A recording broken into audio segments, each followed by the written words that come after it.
You know how people say Florida's the dream? Sunshine, beaches, freedom, no state tax, paradise year-round?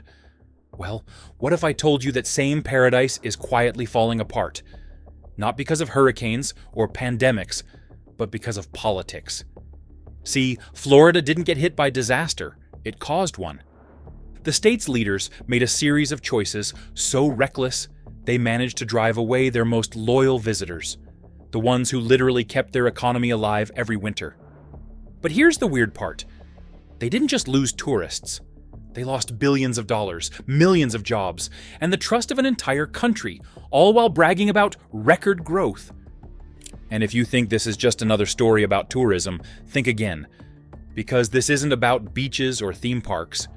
It's about how arrogance and short-term politics can destroy an empire built on sunshine. Most people think Florida's economy is unstoppable. Yet behind the scenes, businesses are shuttering. Properties are going up for sale, and the state's biggest customers, Canadians, are vanishing. So, if you've ever wondered how a booming paradise can crash without a single storm, this story will show you exactly how. Because if you think Florida is safe, you might want to keep watching. And before we dive in, make sure you hit subscribe, because the story of Florida is just one part of a much bigger pattern spreading across America. The next few videos will show you how politics, ego, and short-term thinking are reshaping entire economies, often in ways nobody sees coming. For decades, Florida's greatest secret wasn't its beaches or its weather. It was its people. Not the residents, but the regulars, Canadians, the kind who came back every winter, staying in the same neighborhoods, eating at the same diners, and tipping the same servers. They weren't tourists. They were part of the community. Their spending kept the lights on when summer ended. The average Canadian snowbird dropped over $30,000 during their stay, enough to carry small businesses through the off-season. When the rest of the country was buried in snow, Florida's economy kept humming because of them. But then something changed. It didn't happen overnight. It crept in slowly, like a tide you don't notice until the water's already gone. Florida's leaders stopped focusing on economics and started chasing culture wars. Politics replaced policy. Pride replaced planning. And while no one was watching, those loyal Canadian visitors quietly chose somewhere else. At first, it was subtle. A few canceled rentals, a couple of empty tables. Then entire neighborhoods went dark. The winter rush faded into silence, and no one knew why. Imagine owning a cafe in Clearwater. Every December you'd see the same familiar faces. You'd know their names, their usual orders, even their flight times. But this year, nothing. The patio's empty, the regulars didn't return, and you can't help but wonder what happened. It wasn't because Canada stopped traveling. Far from it. They just stopped coming here. And that's how Florida's slow-motion collapse began. Not with chaos, not with headlines, but with quiet. The soft, steady disappearance of the people who once kept its paradise alive. It all started with a single decision. The kind that didn't make headlines at first, but changed everything beneath the surface. When tensions between the US and Canada started heating up, Florida's leaders didn't try to calm things down. They doubled down. President Trump began calling Canada America's 51st state, slapped on heavy tariffs, and sparked a quiet resentment that stretched far beyond politics. Canadians didn't just get mad at Washington, they got mad at America. And for decades, Florida had been their favorite piece of America. At first, it seemed like nothing. A few boycotts here and there, some angry posts online. But then, hotel owners began to notice something strange, familiar names missing from their bookings. One of them, Richard Cleet from Hollywood, Florida, watched his customer base collapse in real time. His Canadian guests dropped by half, almost overnight. "They told me they just didn't feel welcome anymore," he said. "They didn't like how America was talking about their country." Now, imagine that on a national scale. Tens of thousands of those same snowbirds deciding to skip Florida that year. That's hundreds of millions of dollars, gone in a single winter. The losses piled up quietly, but they were real. And while local businesses scrambled to fill the gap, Florida's politicians acted like nothing was wrong. In fact, they bragged about the numbers. "Record tourism," they said. "Our economy's never been stronger." But those numbers hid the truth, because what replaced the long-stay Canadians weren't loyal visitors at all. They were weekenders, quick trips, people who came once and never looked back. That shift might not sound dramatic, but it's deadly for a tourism economy. Long-term visitors don't just spend more, they stabilize everything. They're the reason grocery stores don't close in February, why restaurant staff can keep working year-round, why rent stays affordable in the off-season. So when they disappeared, the cracks began to show fast. And just when the state needed a real plan to win them back, its leaders made a move so reckless, it stunned even their own supporters. Because instead of saving tourism, they decided to cut it. They introduced a plan to eliminate all 62 of Florida's tourist development councils, the local marketing teams that promote Florida to the world, maintain beaches, fund events, and keep visitors coming back. Think of them as Florida's sales department, the people who make sure the world remembers how good it feels to visit. And overnight, politicians wanted to shut them all down. Why? To give residents a $60 property tax break. That's not an exaggeration. A $60 tax cut in exchange for destroying an industry worth $37 billion and cutting $22 billion in wages from Florida workers. It's like burning down your house to save money on your electric bill. The math doesn't just make no sense, it insults everyone who depends on tourism to survive. And when experts warned this would be economic suicide, they were ignored. Robert Scrobb, head of Destinations Florida, called it exactly what it was: an act of sabotage. He said the move would gamble with the livelihoods of more than 2 million Floridians. Hotel workers, restaurant owners, small-town families, all the people who don't show up in political speeches but keep the state alive behind the scenes. Florida had turned its back on them. And for what? To score political points, to prove a point about wasteful spending, to pretend you can cut marketing and still expect people to show up. But tourism doesn't work like that. You can't stop promoting yourself and assume the world will keep paying attention. Because while Florida was busy arguing about politics, other destinations, Mexico, the Caribbean, even Texas, were ready to steal its visitors. And the worst part? They did. For a while, Florida's politicians pretended everything was fine. They stood behind podiums, smiling, talking about record tourism and unbeatable growth. And technically, they weren't lying. The numbers looked strong on paper. But here's what they didn't say. The visitors were changing. Those long-term guests, the Canadians who used to stay for months, were being replaced by short-stay travelers who came for a weekend, spent less and left before the sunburn faded. The result? Florida's cities looked busy, but local economies were hollowing out. It was a mirage. Restaurants that used to thrive year-round now struggled to survive past spring.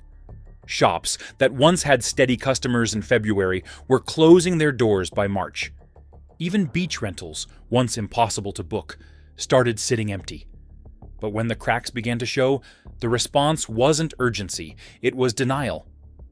Governor DeSantis proudly announced that Florida welcomed over 34 million visitors in the second quarter, including hundreds of thousands of Canadians.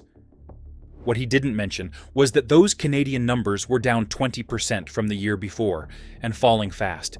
It's like bragging about how many people came to your restaurant without mentioning half of them only ordered water. Sure, the room looks full, but the register tells another story.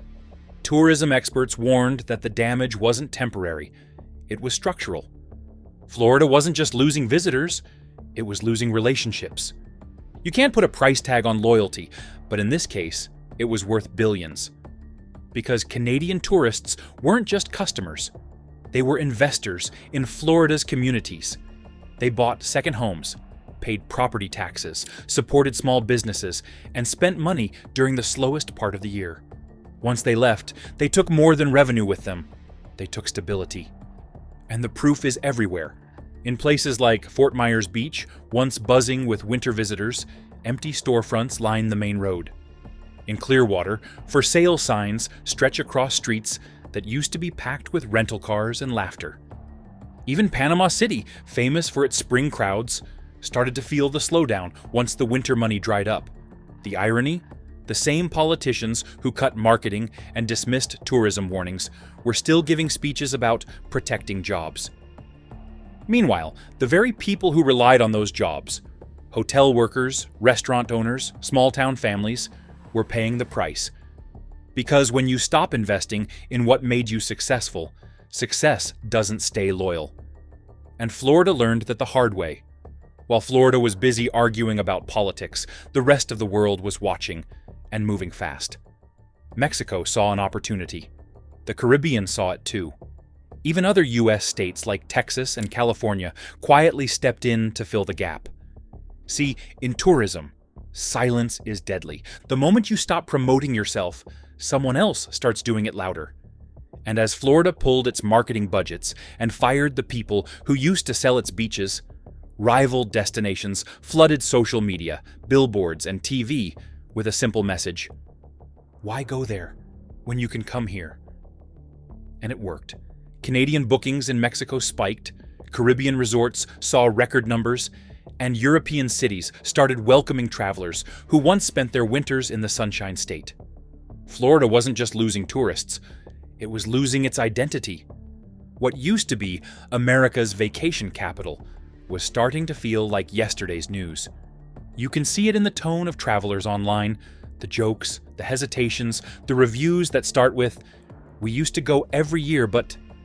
That's the kind of perception that kills a destination. Because once people believe a place has changed for the worse, it doesn't matter how sunny it is. They'll find another paradise. But tourism isn't the only industry feeling the burn. The ripple effects reached construction, retail, real estate, even healthcare. When fewer snowbirds come down, fewer condos are built.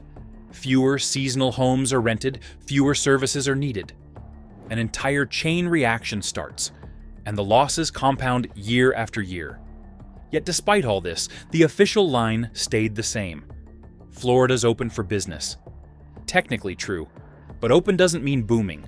Open doesn't mean trusted. And trust, once broken, takes years, sometimes decades, to rebuild. Tourism leaders across the state tried to sound the alarm. Annie Holcomb, who manages vacation rentals in Panama City, said it best: "You don't stop marketing when you're on top." She's right. Success creates competition, and the second you stop defending your position, you start losing it. But that logic didn't reach Tallahassee. Instead, lawmakers doubled down on cuts and ignored the warnings. They treated Florida's reputation as if it were indestructible, as if sunshine alone could sell the state forever. What they forgot is that paradise isn't permanent, it's fragile. And it only takes a few bad decisions to make people look elsewhere, and that's exactly what's happening. Florida's beaches are still beautiful, the theme parks are still world-class, the weather hasn't changed, but the perception has. The story people tell themselves about Florida. That's what's slipping away. And once a story changes, money follows. The saddest part of this entire story is that it didn't have to happen. Florida didn't lose its beauty, it lost its balance. It didn't face a storm, it created one, because the truth is, Florida was winning. In 2024, it welcomed more than 140 million visitors.